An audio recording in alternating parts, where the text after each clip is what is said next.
Saya dadani terjemahan UI itu puluhan tahun sama Pak Jun. Itu beliau ke kontrakan saya ke rumah beliau. Tidak pernah berharap apa. Saya sangat tertutup. Bukan apa-apa ya, kalau ingin memberi saja. Kontribusi saya pada Al-Quran. Saya tidak kepikiran mendapat. Supaya heroik. Tapi orang-orang yang cerdas amatir tadi, ini nggak fair. Wong yang memberi lama kok dapat servis sedih. Nah, sekarang itu problem zaman akhir sudah mulai seperti itu. Nah, orang ini namanya Dzul Khuwaisirah. Ini yang nanti punya anak turun Khawarij. Khawarij itu orang yang ibadahnya hebat, tapi cara berpikir tentang buah salah. Nah, orang lagi Khawarij itu orang yang ibadahnya hebat, tapi cara berpikir buah salah. Nubuah itu unik. Nubuah itu cara berpikir tadi. Apa ya? Melihat sesuatu yang benar biar benar terus itu. Yaitu tadi, mental memberi itu ya biar memberi terus, tidak usah di-share. Maka ketika Abu Bakar jadi khalifatul Rasulullah, itu ada sistem kepegawaian. Itu gajinya Umar yang sudah Islam lama, gajinya Abu Bakar yang sudah Islam lama. Itu sama Abu Sufyan sama, padahal Islamnya Abu Sufyan baru setelah Fathu Mekah, kira-kira baru setahun. Terus diprotes sama orang-orang, ini Islam lama kok gajinya sama Islam yang baru setahun kok sama. Kata Abu Bakar, fadhailuhum indallah, mereka punya kelebihan Islam lama itu indallah, nanti balasannya biar surga. Kalau di dunia sesuai profesinya. Artinya profesi kalau penjaga kantor ya berapa, kalau dosen berapa, pokoknya ya sudah. Dan itu diterima oleh sahabat, semuanya nerima konsep itu. Memang saya sengaja ngaji dengan tema yang berat, bentuk penghormatan pada yang ngaji. Kalau temanya ringan kan kayak TPQ. Begini asbabun nuzulnya begini. Wal muhsanatu minan nisa yang awal juz 5 itu ya kita santai aja. Yang awal juz 5 itu sebetulnya maktuf diatafkan pada ayat hurrimat alaikum ummahatukum wa banatukum wa akhwatukum wa ammatukum wa kholatukum wa banatul akhi wa banatul ukhti. Jadi perempuan yang haram dinikah itu ada 7. Yang faktor nasab yaitu siapa? Ibu, putri, saudara putri, bulik dari bapak, amah itu bulik dari bapak, kholah itu bulik dari ibu, keponakan dari saudara lelaki, keponakan dari saudara perempuan. Ini disebut haram karena nasab gen. Kalau orang Jawa bilang hanya 4 karena ngitungnya bulik baik dari bapak maupun ibu. Kalau orang Jawa bilang kan bulik terus keponakan dihitung 1. Padahal ada keponakan dari saudara lelaki, ada keponakan dari saudara apa? Perempuan, wabanatul akhi, wabanatul ukhti. Terus kedua, haram karena rodok. Kita tahu dalam hukum Islam, rodok adalah sama dengan nasab. Jadi ibu yang pernah menyusui kamu berarti jadi ibu kamu. Dan saudara sepenyusuan berarti menjadi saudara kamu. Ini disebut wa ummahatukumul lati arda'nakum wa akhwatukum minar rodok. Terus ketiga, haram karena musoharoh, karena besanan. Jadi pagi ini misalnya saya nikah dengan Sri, bilang qabil tu nikaha wa taswijaha bil maril madkur. Setelah nikah dengan Sri ini otomatis ibunya dia menjadi mertua. Otomatis haram saya apa? Nikah. Ini namanya haram karena musoharoh. Atau kamu punya anak Zaid. Zaid pagi ini akad dengan Sri. Berarti Sri adalah menantu Anda. Otomatis haram bagi Anda. Itu namanya haram karena musoharoh, karena bisanan. Itu yang disebut waroba haram-haram itu kan saat terus itu wa ummahatu nisaikum, ibu dari istri-istri kamu. Memang ini agak jelimet, tapi memang syaratnya mufassir harus biasa jelimet. Jangan hanya nyari partai ayat-ayat untuk kepentingan partai. Wah itu ngeri. Kacau Quran dipakai kampanye. Terus itu berarti sudah 3 kan, haram karena nasab, karena rodok, haram karena musoh. Terus yang keempat ini, haram yang bukan karena sebab pada seorang perempuan, tapi karena istri orang. Ini disebut wal muhsanatu minan nisa. Haram menikahi perempuan yang masih milik orang lain. Nah, orang lain yang menikahi ini, istilahnya Allah adalah lelaki yang menikahi perempuan ini adalah lelaki sing muhsinina ghairu musafihin, secara nikah yang sah. Nah, nikah yang sah itu begini dalam hukum fikih Islam. Saya nikah dengan Sri, kalau hanya akad, itu saya wajib bayar mahar hanya separuh. Jadi kalau saya janji bayar 1 miliar, berarti wajib bayar berapa? 500 juta. Kalau janjinya 100 juta hanya bayar 50 juta. Itu yang wajib bil akdi. Nanti wajib sepenuhnya nunggu bil jima. Kalau sudah hubungan intim baru wajib 100%. Jadi kalau ada di Jawa nikah dengan seperangkat alat sholat itu yang atasannya tok itu wajib karena akad. Nanti bawahnya nunggu setelah hubungan apa? Intim. Nah, ini hukum Quran bukan hukum saya. Makanya kan wa in talaqtumuhunna min qabli an tamassuhunna saat terus fanis suma faradtum. Hanya wajib bayar setengah. Nah, perempuan yang sudah diajak hubungan intim itu kata Allah fa'atuhunna ujurahun, maka wajib kamu bayar penuh. Jadi ayat itu tentang perempuan yang sudah dinikah, kita harus bayar berapa? Harus bayar penuh. Ini penting saya utarakan. Nah, problem kita sebagai orang Indonesia ini juga problem Pak On, problem semua kiai. Mahar di Indonesia itu nggak bisa dibahas di Quran karena keterlaluan, kecilnya itu keterlaluan. Saya ini kan kiai, sering ngakatkan tuh sampai bosan, seperangkat alat sholat itu ngawur sekali. Ini mbak-mbak harus nggak mau gitu. Saya provokasi minimal itu ya berapa? 100 juta berapa? Pantasnya berapa? Pantasnya berapa? 10 gram itu berapa nilainya? Kan 1 gram 500.000 baru 5. Ya sudah mendingan itu 10 gram. Quran itu bayangannya gini sambil latihan, yang hafal-hafal biar latihan. Jangan dapat beasiswa karena hafal tapi nggak jelas juntrungannya. Quran itu bayangannya gini, ini nggak mungkin Quran ini bisa dibaca di Jawa. Wa in aradtum istibdala zawjin makana zawji wa ataitum ihdahunna qintaran fala ta'khudhu minhu syai'a. Jika kamu nikah sama seorang perempuan, kemudian kamu cerai, maka mahar yang sudah kamu berikan jangan ambil lagi. Karena mahar di Arab itu mahal, 100 juta, kadang mobil Alphard, kadang GMC. Sehingga setelah menceraikan tuh kebayang menarik. Kok enak, dulu saya memberikan itu kan karena dapat servisnya, sekarang sudah saya cerai, saya tarik. Kalau mahar di Indonesia kan seperangkat alat sholat. Jadi gak kebayang ada kalimat fala ta'khudhu minhu syai'a, jangan ambil lagi. Kebayang ngambil aja enggak? Apalagi kalau nikahnya sudah 2 tahun kan sudah lusuh, sudah. Tapi kalau di Arab itu kebayang karena mahal. Makanya orang Arab suka nikah orang Indonesia karena murah. Jadi bahasa kintoron itu harta yang enggak ternilai. Wa ataitum ihdahunna kintoron. Yang enggak ternilai, mahal betul. Itu pernah saya hitung, ada yang mahar itu 400 juta, ya sekira segitu. Nah makanya setelah dicerai, Allah memperingatkan setelah kamu kasihkan, ya jangan minta lagi. Kenapa kepikiran minta? Karena jumlahnya besar. Kalau di Indonesia kepikiran nggak minta, ya? Nggak kepikiran, saking kecilnya. Seperangkat alat sholat, kadang 1 juta.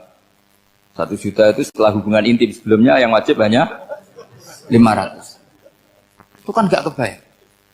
Makanya susah ngartikan Quran di Indonesia, kadang susah karena kadang terlalu. Itu pernah Sayyidina Umar radhiyallahu anhu pernah bilang begini, wahai para perempuan, mahar itu jangan mahal-mahal, kasihan para lelaki. Itu ada perempuan alimah ya, orangnya alim betul, meskipun nggak pernah sekolah di UI tapi alim itu. Itu usul langsung gini, ya Amirul Mukminin, laisa dzalika laka ya Amirul Mukminin, waqad qala ta'ala wa ataitum ihdahunna qintaran. Kamu hanya seorang Amirul Mukminin, tidak berhak bikin aturan pembatasan mahar. Allah saja tidak batasi. Kenapa kamu batasi? Sehingga dulu yang namanya nikahnya Sulaiman Agung atau Jamaluddin siapa Ratu Agung, kalau hadiah ya sampai tas mahal itu. Ini kan dari bahasa Arab mumtaz mahal. Mumtaz itu istimewa, mahal itu tempat. Dia punya istri yang sangat dicintai, dikasih hadiah mumtaz mahal. Terus ilat Jawa jadi apa? Tas mahal. Itu sama Mujid Ulil Albab kalah. Itu kalau cerai kan kepikiran minta lagi. Dikasihkan yang baru. Tapi kalau di Indonesia tidak mungkin karena apa tadi? Seperangkat alat sholat. Begitu nyari yang murah lagi. Yang bagus kitanya, bungkusnya yang bagus. Nah, maka nggak mungkin kita maknani Quran tanpa mengenal yang bernama asbabin. Karena makna ayat itu bisa kacau kalau kita tidak tahu asbabin. Yaitu kayak tadi makna fa'ina ma tuwallu fasamma wajhu. Itu maknanya kan kamu menghadap mana saja, boleh saja di sana ada ridhonya Allah. Berarti kan bisa ke timur, ke selatan, ke utara, ke barat. Itu bahaya betul. Sehingga kata ulama harus mengkaji asbabin Supaya porsi ayat ini sampai semana jauhnya itu kita tahu. Tanpa tahu itu tidak bisa. Begitu juga menyangkut kiblat. Sekarang saya tanya, kemarin kan ramai dulu di Kemenak, kiblat semuanya diukur dengan GPS, terus beberapa masjid dikomentari salah, karena diukur pakai apa? GPS. Kalau dalam bahasa falak disebut yaumarosdil kiblat. Memang bisa diilmun. Tapi pertanyaannya begini, dari awal Allah ngendikan fawal liwajaka syatral masjidil haram. Kamu yang penting sholat itu menghadap masjid. Masjid itu ya bangunan. Sehingga kata Ibnu Abbas yang diriwayatkan banyak ulama mengatakan Al-Ka'bah kiblatun li ahlil masjid wal masjid kiblatun li ahlil haram wal haram kiblatun li ahlil masyriq wal maghrib. Jadi kalau orang di dalam masjid kiblatnya harus Ka'bah. Di luar masjid kiblatnya asal bangunan Masjid Haram. Tapi di luar sini kayak di Indonesia boleh semua tanah haram. Kenapa begitu? Kata Ibnu Abbas karena Quran turun bilisanin Arabiyyin mubin. Jadi kalau orang Jogja kalau mau ke Jakarta arahnya kemana? Barat. Itu sebetulnya ketika Anda ke barat itu persis Jakarta apa bisa saja pasnya itu Pangandaran. Tapi orang itu akan bilang kalau ke barat ya ke Jakarta. Meskipun presisi Anda tepatnya di Pangandaran. Nah kiblat seperti itu, asal orang menghadap ke barat itu orang sudah bilang ke kiblat. Gak usah sedetail misalnya harus pas Ka'bah.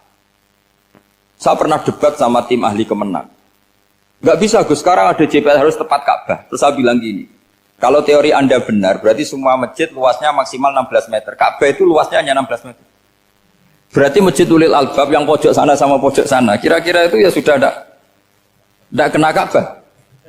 Kalau harus tepat, Ka'bah itu kan diameternya hanya 16 sampai 18 kalau nggak salah. Berarti semua masjid kalau ingin tepat Ka'bah harus pas 16. Kalau terlalu luas pilihannya harus cekung. Kan jadi aneh. Makanya saya itu sering Pak On, dulu saya ini biasa debat fikih kalau di tradisi pesantren namanya Basul Masail. Saya punya teman yang paling kurang ajar, yang paling saya kenang dalam panjang sejarah. Dulu itu kalau debat fikih itu ya seru. Kalau aturan fikih kan gini, soft paling baik itu kan soft pertama. Baru kedua, baru ketiga. Yang paling keren kan soft awal, soft.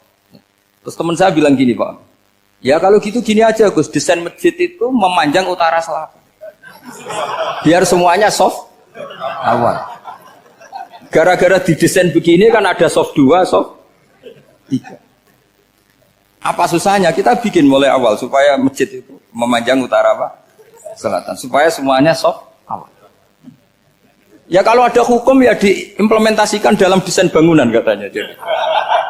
Itu kan kacau. Terus akhirnya saya jawab, lalu setelah begitu yang paling afdol siapa? Yang dekat imam. Ya sudah, bikin cekung saja kalau gitu.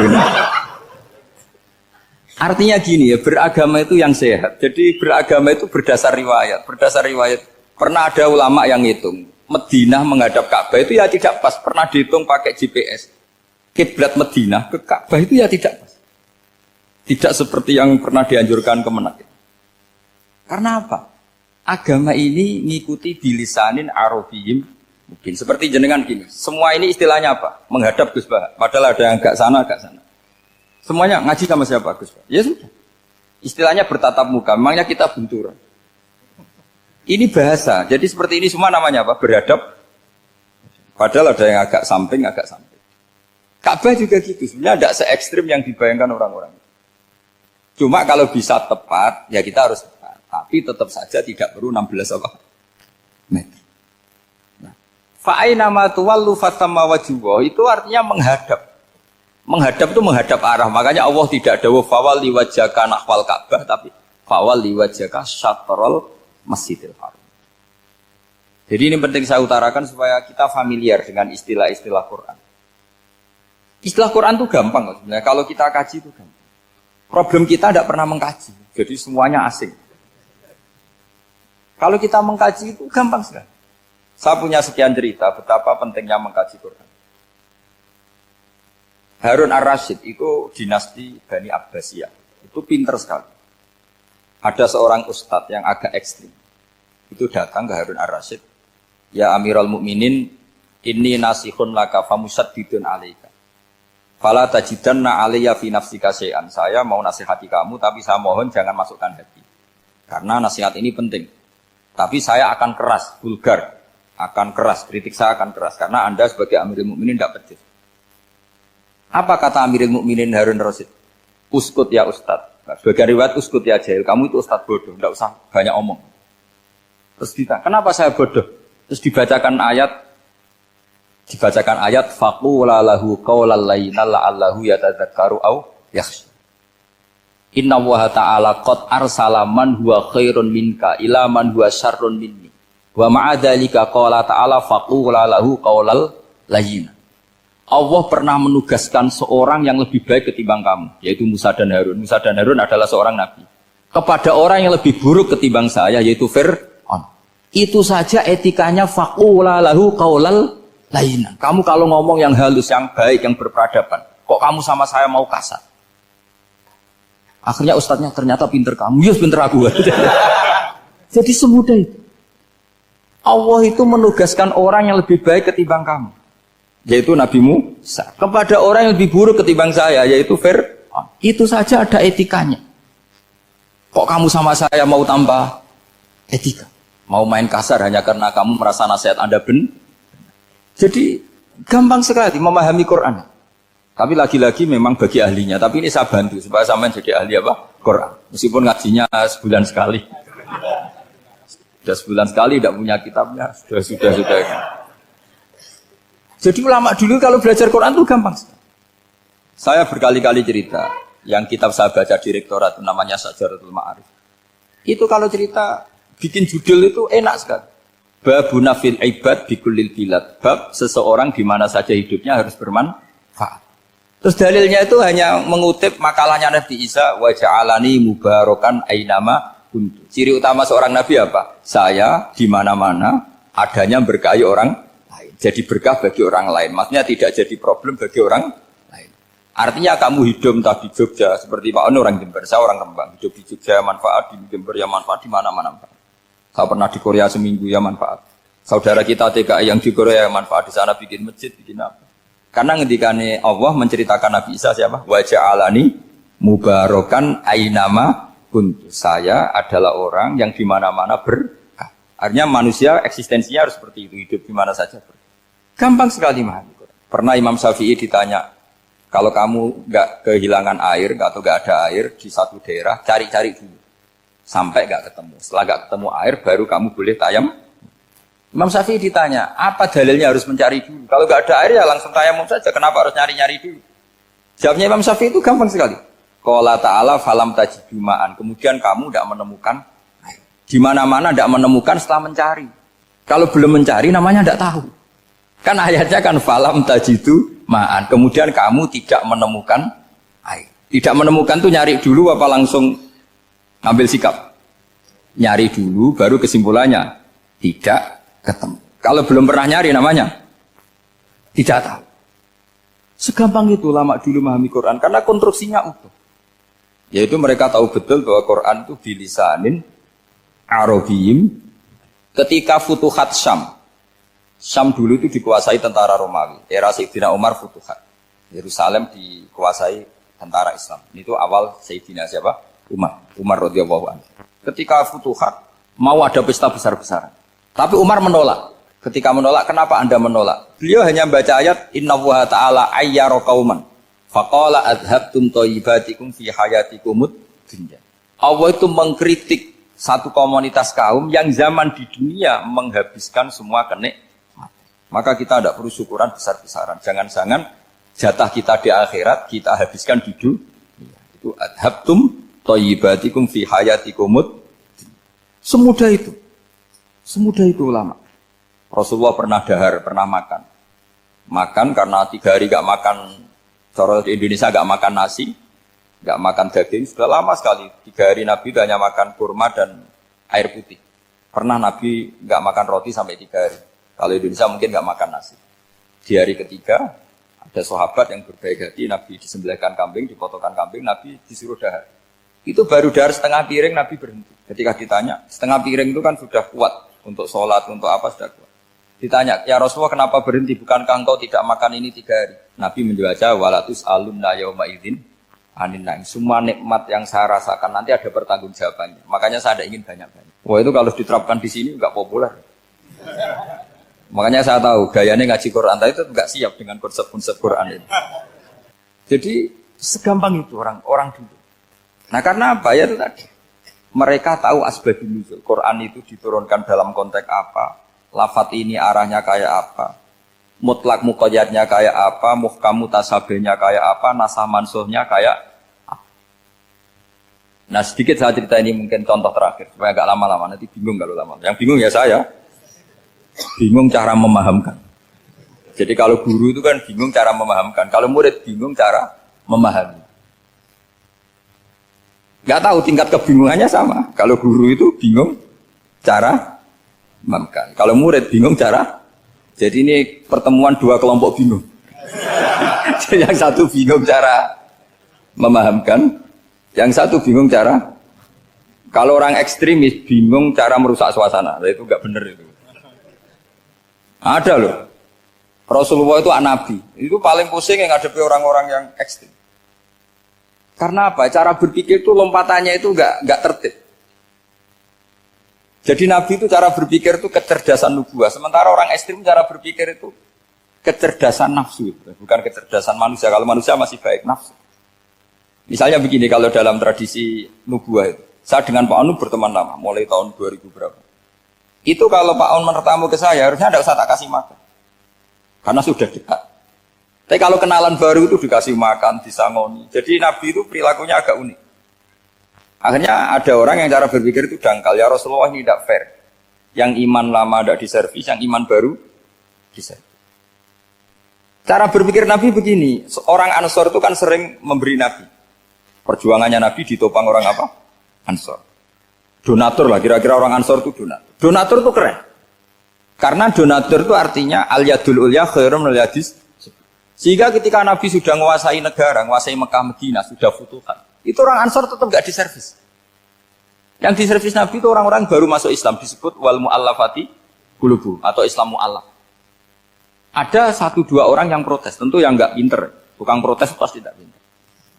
Wong iskal-iskalnya sendiri, otaknya gak sampai-sampainya sendiri, orang lain disuruh jawab.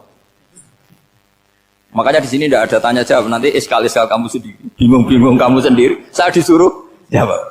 Berarti Gus Pak gak mau ditanya. Ya memang gak mau karena tadi jawab sendiri aja. Nanti pinter sendiri. Kapan-kapan pinter sendiri. Akhirnya tanya begini. Cara tanya gini. Ya Rasulullah, ini gak fair. Orang sudah Islam lama setelah negara terbuka milik Anda, setelah kita menang, setelah kita menguasai negara, tidak kamu servis. Sementara yang baru Islam kamu, Nabi itu bertanya senyum-senyum, rileks saja. Lama-lama tambah ekstrim pertanyaannya. Kata Umar, ya Rasulullah saya beri izin untuk membunuh orang ini. Umar itu pikirannya karena mangkel lo Nabi. Nabi jangan. Kalau kamu bunuh nanti apa kata orang banyak? Inna Muhammad dan yaqtulu ashabah. Dikira Muhammad membunuh sahabatnya sendiri. Nabi masih mendengar. Komplainnya masih dengar. Lama-lama Nabi memberi penjelasan. Kamu ini orang Ansor. Kamu biasa memberi saya, memberi dana perjuangan. Memberi itu hebat. Saya tidak ingin menurunkan grade Anda, grade sebagai pemberi, berarti kelasnya elit, sekarang menjadi penerima. Itu tidak bagus. Itu betapa Rasul ini namanya kecerdasan nubuah. Kalau orang biasa memberi, biar memberi saja. Supaya dia tetap heroik, tetap patriotik, tetap keren, karena mentalnya pemberi. Jangan sampai dari mental memberi, kemudian mentalnya peminta. Jadi kalau Pak On jadi tim suksesnya Pak Jokowi itu ya tidak minta-minta. Kalau dulu kampanye ya kampanye saja. Biar memberi terus gak pernah minta. Meskipun akhirnya ya gelong. Tapi Nabi dulu tidak gitu. Jadi orang Ansor itu gak pernah diservis. Padahal jasanya kayak gitu. Supaya kelasnya tetap kelas elit. Yaitu pemberi, penanggung jawab. Nabi gak ingin orang Ansor turun grade menjadi penerima. Orang-orang yang cerdas nubuah menerima konsep Nabi seperti itu. Tanya sama Pak On, saya dan Daniko terjemahan UI itu puluhan tahun sama Pak Jun. Itu beliau ke kontrakan saya ke rumah beliau. Tidak pernah berharap apa. Saya sangat tertutup. Bukan apa-apa ya, kalau ingin memberi saja. Kontribusi saya pada Al-Quran. Saya tidak kepikiran mendapat.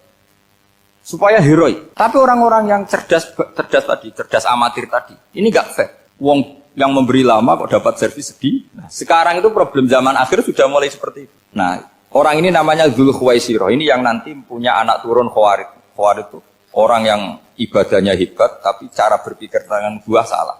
Nah, orang lagi Khawarij itu orang yang ibadahnya hebat tapi cara berpikir nubuah salah. Nubuah itu unik. Nubuah itu cara berpikir tadi. Apa ya? Melihat sesuatu yang benar biar benar terus itu. Yaitu tadi, mental memberi itu ya biar memberi terus, tidak usah di-share. Maka ketika Abu Bakar jadi Khalifatul Rasulillah, itu ada sistem kepegawaian. Itu gajinya Umar yang sudah Islam lama, gajinya Abu Bakar yang sudah Islam lama.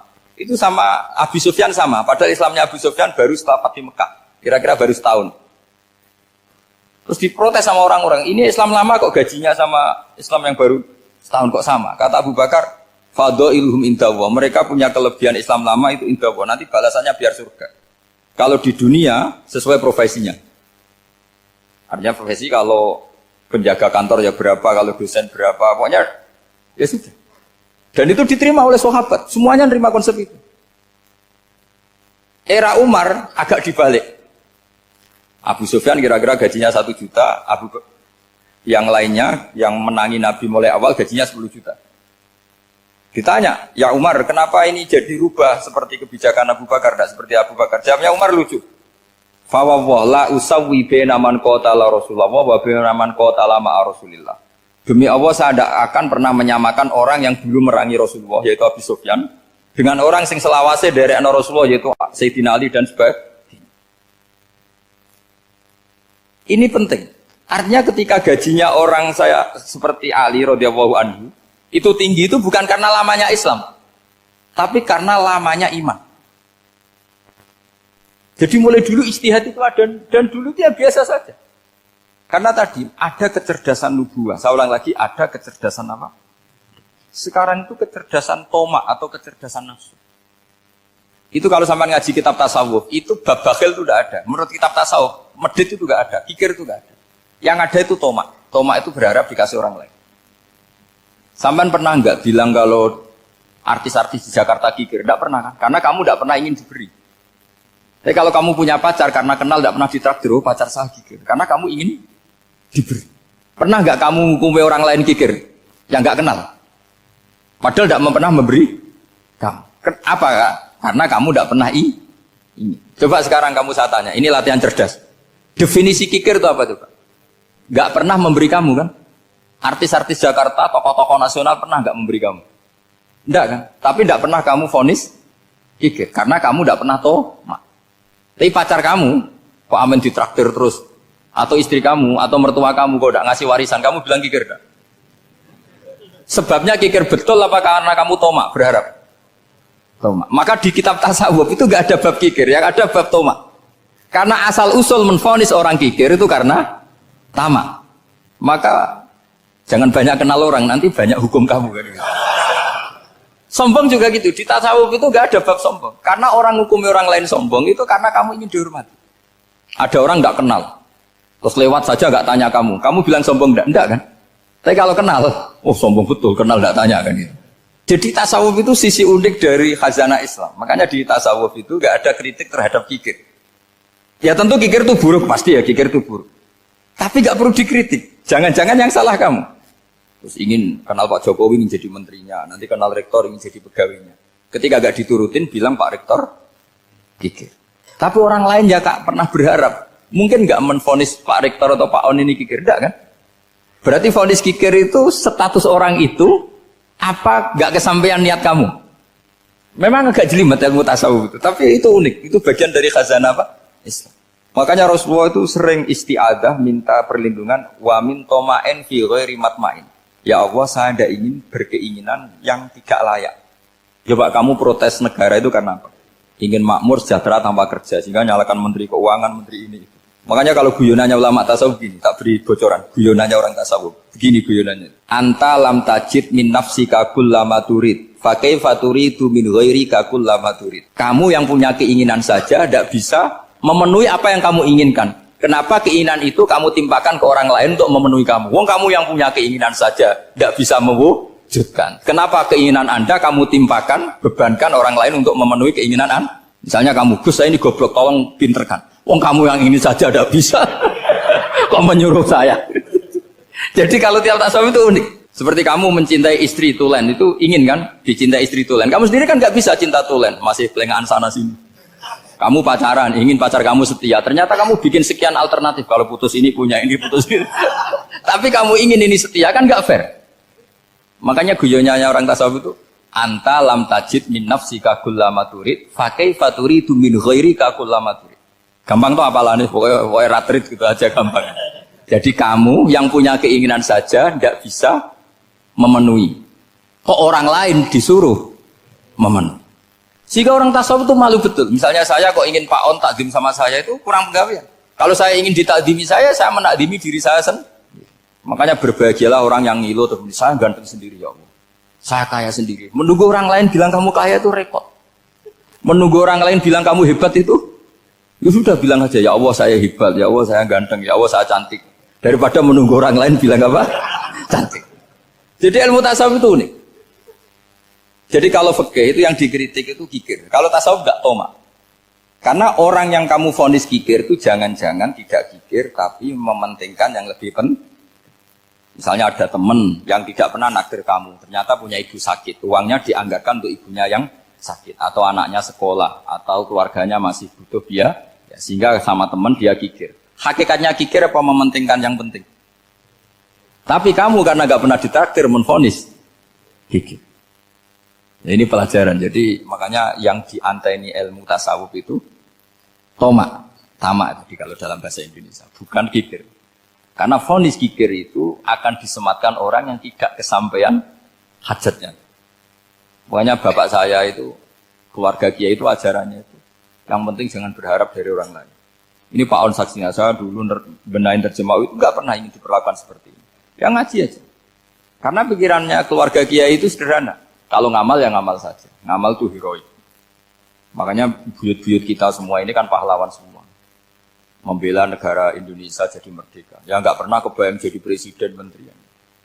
Tapi sekarang nggak, ngamal sedikit saja harus jadi menteri. Jadi ini bahaya kalau dalam kelangsungan bernegara. Karena orang biasa transaksional. Awal negara ini dibangun berdasar heroik, bukan berdasar apa? Transaksional. Tapi sekarang orang akan membiasakan itu. Apa-apa itu transaksional. Ini tidak bagus untuk kelangsungan bernegara. Apalagi kelangsungan beragama.